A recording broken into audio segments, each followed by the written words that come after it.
What is going on, guys? It's your boy DomeZ here. Today I got a brand new video for y'all niggas, man. Alright, we got a brand new FFA video. Now I'm curious, how do you guys feel about the videos we've been dropping for y'all lately? Let me know how y'all feel. Like I said, I've been trying to be consistent with it, but I had a second question actually. So I have a lot of content, right? I'm not gonna lie to you guys. I play a decent amount of Gears daily, about 2, 3, 4 hours, and I'll probably get about 10 to 15 really good games a day, right? But I usually would pick one really good game out of the day to upload, right? So let's say I have 16 good games, I would pick one out of the 16 good games. Even though they were all good, I would somehow have to pick one.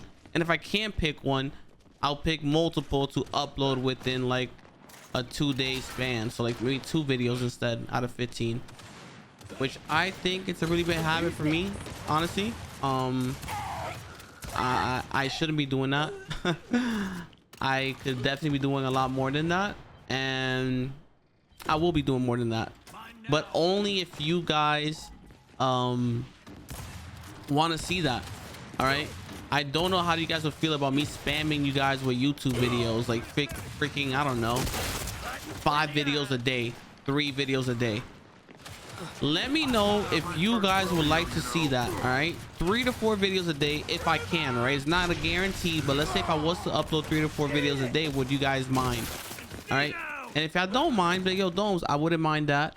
And if you guys have any suggestions, let me know too. I also dropped a movement video today, which I'm gonna be honest with you guys.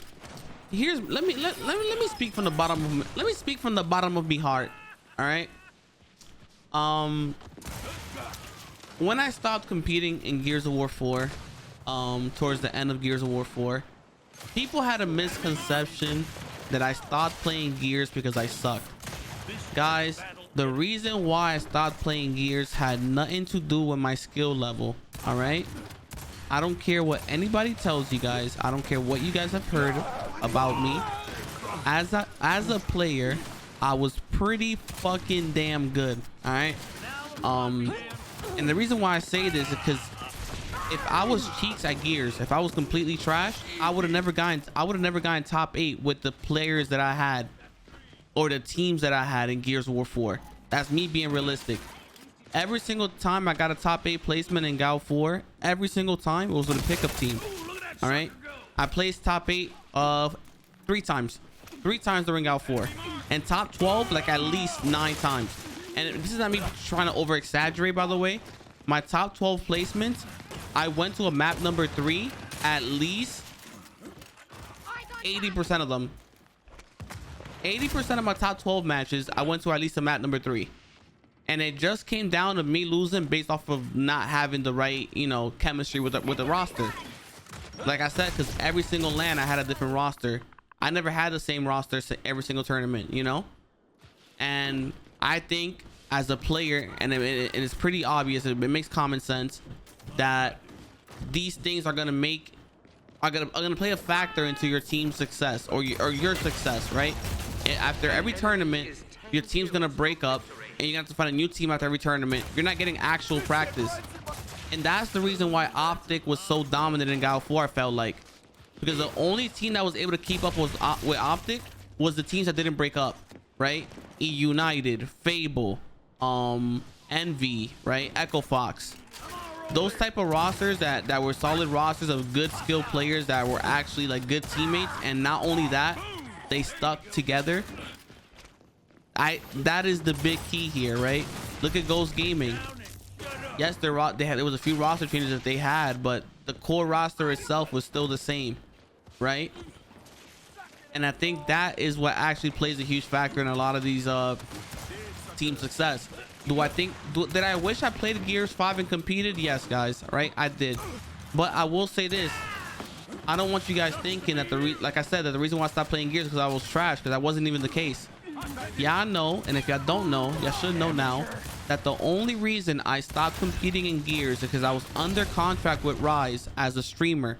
All right, I was under contract with Rise as a streamer towards the end of Gal 4. I signed a contract with them at the end of Gal 4 to sign into the org as a content creator, right? Which that didn't allow me to try to compete.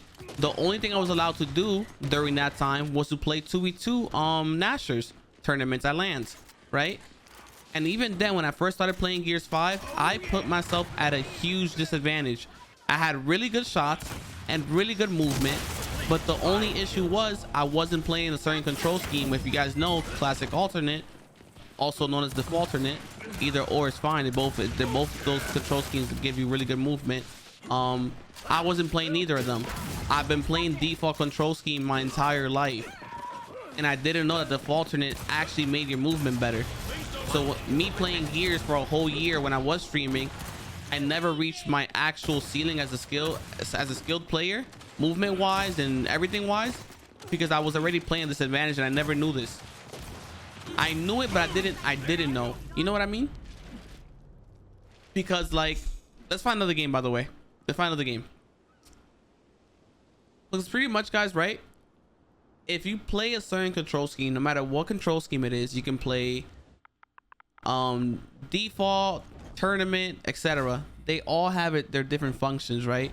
So when Gears 5 first released, I personally didn't know that defaulternate was for sure used, like, it was worth getting used to, you know?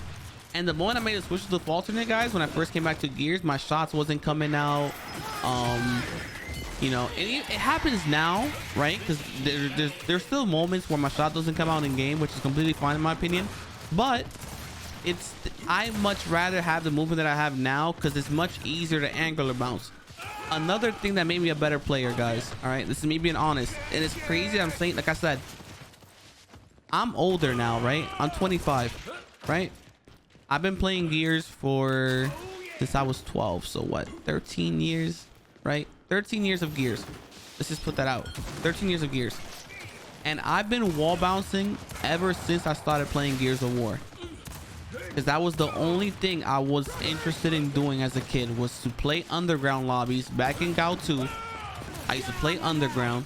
All right, my best friend in the underground days was my boy I5 Amazing. If y'all don't know him, he was like one of the leaders of I5, and he took me under his wing. I told him, like, yo, Amazing, please teach me how to play, please, bruh, teach me how to wall bounce.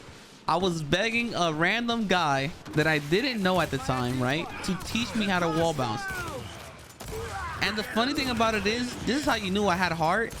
When I was getting cooked by everybody in the underground scene, I'm talking about everyone, bro. Extortion, some shit like that. Some other guy called ITZ Pop Shots. Like, I ended up even taking his gamer tag, bro. I was like a little junior. I was ITZ Pop Shots Junior. That's how much I was getting my ass cooked. He was beating my cheeks in a 1v, and I was like, you know what, bro? Let me change my gamer tag to his, and just add a Z at the end, or an S. I don't remember if it was S or a Z, but it was literally the opposite of his gamer tag, right? Because that was something people used to do back then. If you wanted to copy somebody's gamer tag, or if you had like someone that they used like a twin with, like if you was a twin with someone, because that was the thing in the underground scene. If you had a twin, it was pretty much someone you was super cool with in the scene that either looked up to you or you just chilled with a lot. That was your homie. That was the homie you was playing with 24/7.